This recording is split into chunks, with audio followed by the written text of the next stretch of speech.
Hello বন্ধুরা, কেমন আছো তোমরা সবাই? সকাল সকাল ঘুম থেকে উঠে গরম গরম চা খেয়ে একটা হেভি ব্রেকফাস্ট করে আমরা বেরিয়ে পড়েছিলাম ঘটকপুকুর যাওয়ার উদ্দেশ্যে। রাস্তার দুধারে সুন্দর ধান ক্ষেত দেখতে দেখতে আমরা পৌঁছে গেছিলাম সুন্দরগ্রাম ইকো রিসর্টে।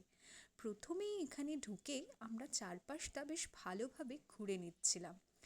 ইদানিং রোদটা অত না ওঠায় সকালবেলায় আকাশটা মেঘলা মেঘলা থাকায় দেখতে বেশ ভারী লাগছিল।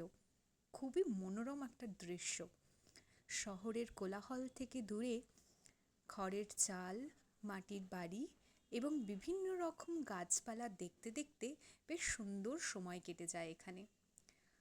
আপনারাও চাইলে আপনাদের পরিবার এবং বন্ধুবান্ধবদের নিয়ে একদিন বা দুদিনের জন্য ঘুরে আসতেই পারেন। আমাদের তো বেশ লেগেছিল এই জায়গাটা, তাই ভেবেছিলাম দ্বিতীয়বার আবার আমরা এখানে একদিনের জন্য হলেও ভিজিট করব।